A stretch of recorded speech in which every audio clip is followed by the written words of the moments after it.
Hello दोस्तों, नमस्कार। आप सभी कैसे हैं? उम्मीद करता हूँ अच्छे होंगे। तो दोस्तों, पिछले कुछ वीडियो में हम लोगों ने बेसिक इंग्लिश ग्रामर के क्रम में कुछ चीज़ों को सीखा था, जैसे प्रेडिकेट के बारे में, फ्रेज के बारे में, कॉम्प्लीमेंट क्या होता है, क्लॉज क्या होता है, इन सभी के बारे में कुछ बेसिक जानकारियाँ ली थी। तो इसी क्रम में चलते हुए दोस्तों, हम आज कुछ और सीखने वाले हैं बेसिक इंग्लिश ग्रामर में। सबसे पहले हम देखेंगे पार्ट्स ऑफ स्पीच के बारे में। पार्ट्स ऑफ स्पीच होता क्या है, इसके कितने प्रकार होते हैं, सभी का यूज़ कैसे होता है, किन का यूज़ कब और कैसे होता है, इन सभी चीज़ों की जानकारी अब हम लेने वाले हैं। तो चलिए दोस्तों, वीडियो की शुरुआत करते हैं। दोस्तों, एक ज़रूरी जानकारी, अगर आप चैनल पर नए हैं तो चैनल को सब्सक्राइब करें। वीडियो अच्छी लगेगी तो लाइक कीजिए, कमेंट करिए, ठीक है। तो चलिए वीडियो की शुरुआत करते हैं। तो दोस्तों, देखते हैं सबसे पहले पार्ट्स ऑफ स्पीच होता क्या है। पार्ट्स ऑफ स्पीच का हिंदी मीनिंग शब्द भेद होता है। पार्ट्स ऑफ स्पीच को हिंदी में शब्द भेद कहते हैं, ठीक है। पार्ट्स ऑफ स्पीच शब्द भेद होता है। अब इसकी डेफिनेशन क्या होती है? वाक्यों में प्रयोग के अनुसार वर्ड्स को भिन्न भिन्न, यानी कि शब्दों को भिन्न भिन्न भागों में विभाजित किया जाता है।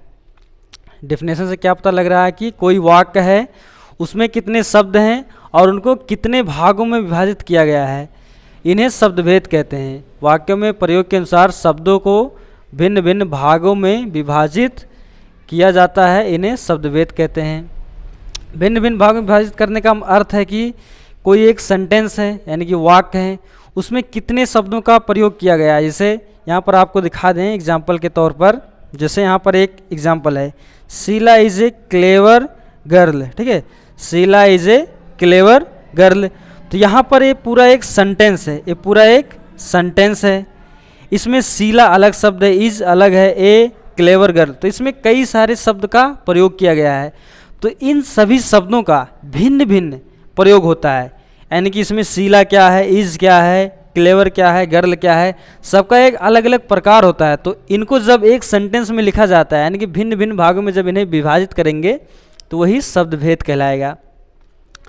पार्ट्स ऑफ स्पीच यानी कि शब्दभेद कुल 8 प्रकार के होते हैं। पार्ट्स ऑफ स्पीच कितने प्रकार के होते हैं? टोटल 8 प्रकार के होते हैं। पार्ट्स ऑफ स्पीच 8 प्रकार के होते हैं, जिसमें से पहला है नाउन। नाउन मतलब संज्ञा, जिसके बारे में हम आगे पढ़ेंगे। प्रोनाउन सर्वनाम, एडजेक्टिव विशेषण, वर्ब क्रिया, एडवर्ब क्रिया विशेषण, प्रीपोजिशन संबंध सूचक, कंजक्शन संयोजक, इंटरजेक्शन विस्मय बोधक। तो पार्ट्स ऑफ स्पीच कुल 8 प्रकार के होते हैं, जिसमें से noun, pronoun, adjective, verb, adverb, preposition, conjunction, interjection आदि, ठीक है। इसके बाद अब एक एक टॉपिक के बारे में धीरे धीरे पढ़ते हैं। सबसे पहले नाउन की बेसिक जानकारी को ले लेते हैं। इन सभी 8 प्रकार के सबसे पहले हम बेसिक जानकारी को ले लेते हैं। 8 प्रकार में जैसे नाउन किसे कहते हैं, प्रोनाउन किसे कहते हैं, वर्ब किसे कहते हैं, एडजेक्टिव किसे कहते हैं, तो इन सभी के बारे में पहले बेसिक जानकारी ले लेते हैं। उसके बाद चलिए सबसे पहले देखते हैं नाउन। 1 मिनट रुकिए।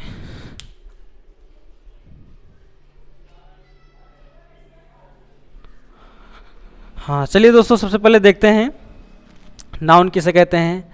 नाउन हमारा फर्स्ट पॉइंट है। नाउन किसी व्यक्ति, वस्तु या स्थान को, किसी व्यक्ति, वस्तु या स्थान को प्रकट करने वाला, किसी व्यक्ति, वस्तु या स्थान को प्रकट करने वाला शब्द नाउन कहलाता है।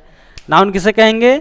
ए noun is a word, a noun is a word used as the name of person, place और थिंग। कहने का अर्थ है नाउन वह शब्द है जिससे किसी व्यक्ति, वस्तु या स्थान के नाम को हम प्रकट करते हैं, ठीक है। जैसे यहाँ पर कुछ एग्जाम्पल लिखे गए हैं, अशोक, किंग, दिल्ली, रोज, सन, गोल्ड, क्लास आदि। जितने भी शब्द लिखे गए हैं, ठीक है, ये सब नाउन हैं, ये सब नाउन कहलाते हैं। इसके बाद दूसरा देख लेते हैं प्रोनाउन। नाउन की डेफिनेशन आप सभी मतलब कि आप में जिन कक्षाओं से पढ़ के आ चुके हैं आगे, उन सभी कक्षाओं में नाउन प्रोनाउन इन सबकी बेसिक जानकारी मिली है। तो उसी क्रम में हम देख लेते हैं, मतलब दोबारा से रिवीजन कर लेते हैं नाउन होता क्या है। ये सब बेसिक जानकारी लेने के बाद एक एक टॉपिक को विस्तार से पढ़ेंगे। जैसे नाउन को हम लोग विस्तार से पढ़ने वाले हैं, आगे आने वाली वीडियो में प्रोनाउन के बारे में पूरा विस्तार से पढ़ेंगे, बेसिक से एडवांस तक।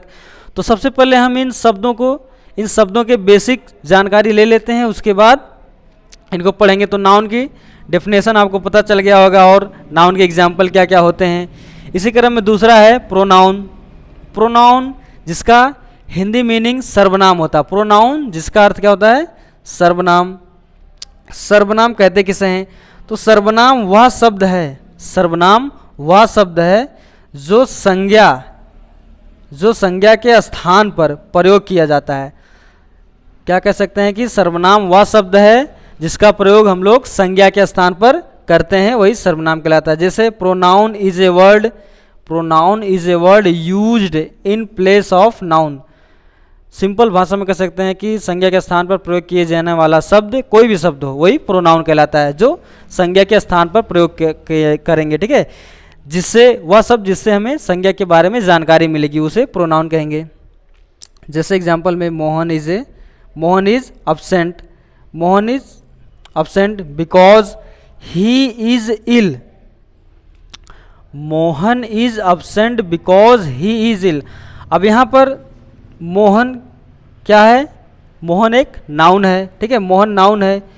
बाकी मोहन क्या है? absent है। यहाँ पर ही शब्द आया है। ही शब्द आया है, किसके लिए आया है? ही शब्द मोहन के लिए आया है। ही का प्रयोग हम लोग मोहन के लिए किए हैं, क्योंकि कौन absent है? मोहन absent है। क्यों absent था? बिकॉज ही इज इल, क्योंकि वह बीमार था। तो यहाँ पर दोबारा से मोहन का नाम ना लिखकर हमने एक शब्द जोड़ दिया ही, तो ही क्या हो गया? प्रोनाउन हो गया। ठीक है, इसी तरह जैसे Rajesh helped me. Rajesh helped me. अब यहाँ मी के स्थान पर किसी का नाम होना चाहिए था। मान लो मेरा नाम जो भी हो, ठीक है, मेरा नाम जैसे राम सिंह है, ठीक है, तो किसी का भी नाम होना चाहिए था। तो यहाँ मी भी एक प्रोनाउन है।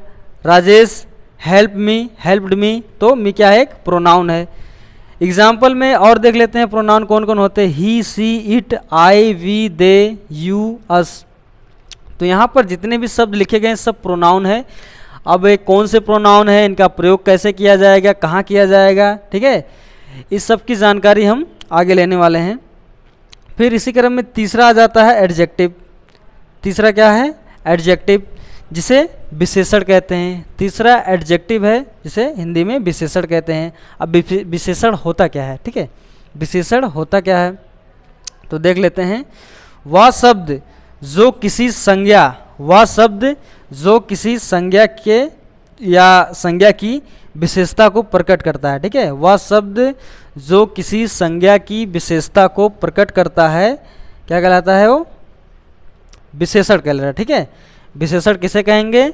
वह शब्द जो किसी संज्ञा की विशेषता, यानी कि किसी नाउन की विशेषता को प्रकट करेगा, वही विशेषण कहलाएगा। अब विशेषता को प्रकट कैसे करेगा, चलिए देखते हैं इसमें एग्जाम्पल के थ्रू।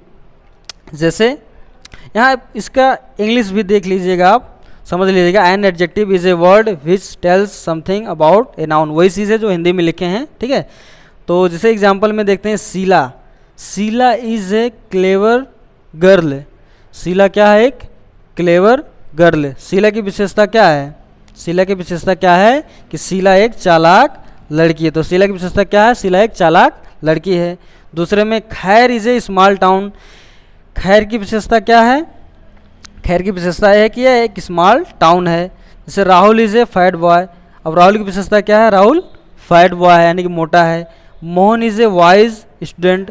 वाइज यानी कि मोहन कैसा विद्यार्थी है? वाइज स्टूडेंट है। तो इन चारों सेंटेंस में क्लेवर, फैट, स्मॉल या वाइज जितने भी वर्ड्स आए हैं जो किसकी विशेषता बता रहे हैं? किसी नाउन या सब्जेक्ट की विशेषता बता रहे हैं, तो ये क्या कहलाएंगे? हमारे एडजेक्टिव कहलाएंगे। ठीक है, तो एडजेक्टिव की जानकारी उम्मीद है कि आप सभी को समझ में आई होगी। तो एक बार फिर से रिवाइज कर लेते हैं। वाक्य यानी कि पार्ट्स ऑफ स्पीच कहते किसे हैं? वाक्य में प्रयोग के अनुसार शब्दों को भिन्न भिन्न भागों में विभाजित किया जाता है, इन्हें शब्दभेद कहते हैं। पार्ट्स ऑफ स्पीच 8 प्रकार के होते हैं। यहाँ आपको दिख ही रहा होगा सब्जेक्ट क्या नाम, noun, pronoun, adjective, verb, adverb, preposition, conjunction, ठीक है, इंटरजेक्शन, तो ये 8 प्रकार के पार्ट्स ऑफ स्पीच होते हैं। इसके बाद इसी क्रम में पहला नाउन के बारे में जानकारी ले लिया, प्रोनाउन के, एडजेक्टिव के। अब हम लोग देखते हैं इसके बाद क्या आता है, वर्ब। तो वर्ब कहते हैं किसे है, वर्ब के बारे में चलिए जानकारी लेते हैं। चलिए दोस्तों वर्ब के बारे में देखते हैं।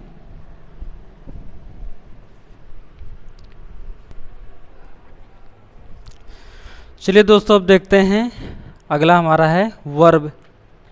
अगला हमारा क्या है, वर्ब। अब वर्ब किसे कहते हैं, अगला हमारा जो टॉपिक है वर्ब है, वर्ब किसे कहते हैं इसको देख लेते हैं। ठीक है, वर्ब किसे कहते हैं, क्रिया यानी कि वर्ब वह शब्द है, क्रिया या वर्ब वह शब्द है जिससे किसी कार्य का करना या होना पाया जाता है। हम क्या कह सकते हैं कि वर्ब वह शब्द है जिससे किसी कार्य का करना या होना पाया जाता है। ठीक है, यानी कि क्रिया उसी को बोलेंगे, उस शब्द को बोलेंगे जिस शब्द से हमें पता लगेगा कि कोई व्यक्ति या वस्तु क्या काम कर रहा है। ठीक है, verb is a word that shows some action, doing और स्टेट। एग्जाम्पल जैसे देख लेते हैं, Rohan plays the match. Rohan क्या काम कर रहा है, Rohan plays the match. Rohan क्या काम कर रहा है, प्लेज द मैच। रोहन क्या काम कर रहा है, मैच खेलने का काम कर रहा है। क्या काम हो रहा है यहाँ पर, खेलने का। तो यहाँ प्लेज क्या हो गया, वर्ब हो गया। दूसरा एग्जांपल जैसे सी इज, ठीक है, she is singing a song. She is singing a song, वह क्या कार्य कर रही है, या सी इज सिंगिंग, हम क्या कह सकते हैं, सी इज सिंगिंग ए सॉन्ग। ठीक है, she is singing A, sorry थोड़ी गलती हो गई थी।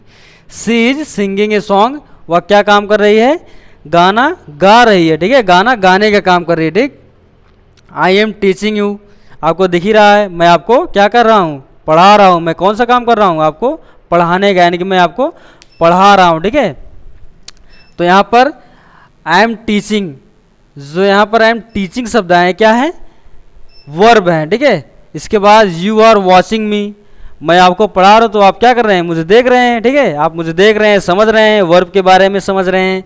तो मैं क्या काम कर रहा हूँ, पढ़ाने का, यानी कि आई एम टीचिंग यू। जो यहाँ पर टीचिंग शब्द आया है क्या है, वर्ब है। अभी आप जब आगे पढ़ेंगे वर्ब के बारे में तो यहाँ जो एम है ये भी एक वर्ब है, लेकिन हेल्पिंग वर्ब है और ये मेन वर्ब है। तो इसके बारे में हम वर्ब टॉपिक जब पढ़ेंगे उसमें जानकारी लेंगे। तब तक के लिए इतना ही समझो कि टीचिंग क्या है, यहाँ पर वर्ब है। जैसे यू आर वॉचिंग मी, मैं आपको पढ़ा रहा हूँ, तुम मुझे देख रहे हो, आप लोग मुझे देख रहे हो। ठीक है, तो वॉचिंग क्या हो गया, वर्ब हो गया। ठीक, तो वर्ब के बारे में उम्मीद है जानकारी अच्छी मिली होगी। ठीक है, बाकी और जानकारियाँ हम वर्ब टॉपिक पढ़ेंगे तो उसमें से ले लेंगे। अब नेक्स्ट हमारा है एडवर्ब। नेक्स्ट क्या है, एडवर्ब। एडवर्ब को क्रिया विशेषण भी कहते हैं। एडवर्ब को क्रिया विशेषण भी कहते हैं। क्या क्रिया विशेषण, इसका हिंदी मीनिंग होता है। ठीक, क्रिया विशेषण की डेफिनेशन क्या है, क्रिया विशेषण यानी कि एडवर्ब वह शब्द है, क्रिया विशेषण या एडवर्ब वह शब्द है जो क्रिया अर्थात वर्ब की विशेषता को क्या करता है, प्रकट करता है, उसे क्रिया विशेषण कहते हैं। क्रिया विशेषण वह शब्द है जो किसी वर्ब यानी कि क्रिया की विशेषता को प्रकट करेगा, उसी शब्द को हम क्रिया विशेषण बोलेंगे। एग्जाम्पल, जैसे एग्जाम्पल के थ्रू समझते हैं क्रिया विशेषण क्या होता है। यहाँ पर एग्जाम्पल है सी स्पोक क्वाइट करेक्टली।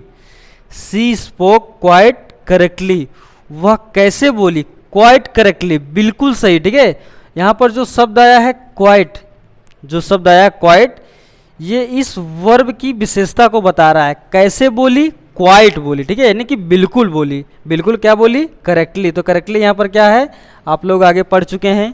करेक्टली क्या है, ऑब्जेक्ट है। ठीक है, तो स्पोक वर्ब हो गया और क्वाइट क्या हो गया, इस वर्ब की विशेषता को बता रहा है, इसलिए क्या हो गया है, एडवर्ब हो गया। तो क्वाइट क्या है, एडवर्ब है। जैसे दूसरे एग्जाम्पल में ही इज़ वेरी ऑनेस्ट।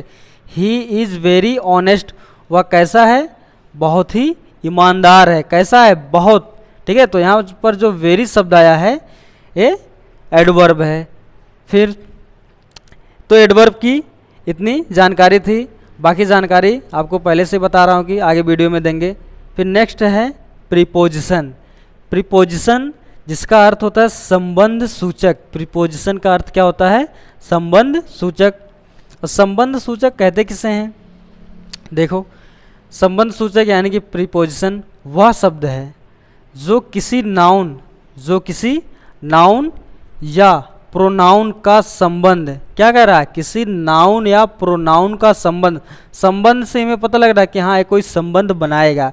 तो संबंध सूचक वह शब्द है जो किसी नाउन या प्रोनाउन का संबंध अन्य किसी नाउन या प्रोनाउन से प्रदर्शित करता है। यानी कि किसी सेंटेंस में प्रीपोजिशन वही होगा जो किसी एक नाउन या प्रोनाउन का संबंध किसी अन्य नाउन या प्रोनाउन से बताया गया, प्रदर्शित करेगा, वही प्रीपोजिशन होगा।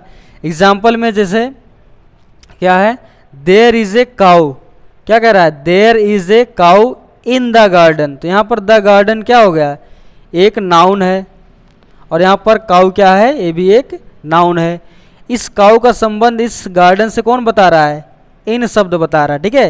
यानी काउ का संबंध गार्डन से एक शब्द कौन है, इन बता रहा, तो इसलिए इन क्या हो गया, प्रीपोजिशन। दूसरे एग्जाम्पल में जैसे आई एम विद यू, मैं आप सभी के साथ हूँ, ठीक है। तो चिंता की कोई बात नहीं, इंग्लिश ग्रामर की जितनी भी जानकारी है मैं आपको देते रहूँगा। बस आप वीडियो पर अपना धैर्य बनाए रखिए, और वीडियो अच्छी लगे तो लाइक करो, शेयर करो, नए हो तो वीडियो को यानी कि चैनल को सब्सक्राइब करो, ठीक है। बाकी कैसा लगे वीडियो कमेंट में करके ज़रूर बताना, वीडियो कैसी लगी, जानकारी आपको कैसी लगी, ठीक है। तो आई एम विद यू, मैं आपके साथ हूँ। तो यहाँ पर आई का संबंध, आई प्रोनाउन है और यू भी क्या है, एक प्रोनाउन है। तो एक प्रोनाउन का संबंध दूसरे प्रोनाउन से कौन सा शब्द दे रहा है, विद दे रहा है। ये तो वर्ब हो गया, ठीक है। तो विद क्या हो गया, हमारा प्रीपोजिशन हो गया। जैसे the monkey is on A wall, the monkey क्या है, नाउन है, और वॉल भी क्या है, दीवाल, दीवाल, तो क्या हो गया, एक नाउन हो गया। तो इस मंकी का संबंध इस दीवाल से कौन सा शब्द बता रहा है, ऑन बता रहा है। तो ऑन क्या हो गया, प्रीपोजिशन। फिर जैसे he has a chain of gold, he has a chain of gold, ठीक है, he has a chain of gold. यहाँ पर देखो, चेन क्या है, एक नाउन है, श्रृंखला होती है, ठीक है, मतलब कि चेन आप सभी जानते होंगे। और गोल्ड क्या है, सोना है। तो इसका संबंध इससे बता रहा है कौन सा शब्द है, वो ऑफ है। तो यहाँ पर ऑफ क्या हो गया, प्रीपोजिशन हो गया। तो प्रीपोजिशन के बारे में जानकारी मिली, ठीक है। प्रीपोजिशन क्या है, संबंध सूचक है, बाकी आपको मैंने बता दिया है। अन्य एग्जाम्पल प्रीपोजिशन के कुछ अन्य एग्जाम्पल क्या क्या है, जैसे in, on, at, of, with, by, from, of, out, till, for, up, about, across, among, between, beside, before आदि। तो बहुत सारी प्रीपोजिशन है, तो जब प्रीपोजिशन टॉपिक पढ़ेंगे तो उसमें पूरी जानकारी अच्छे तरीके से ले लेंगे। तो अभी के लिए बेसिक जानकारी आपको जानना था, और मेरा काम था आपको बेसिक जानकारी देना। तो इसी क्रम में बढ़ते हुए हम अगले वीडियो में इसके बाद जो बचा है कंजक्शन और इंटरजेक्शन, इसको भी कवर करेंगे। तब तक के लिए धन्यवाद।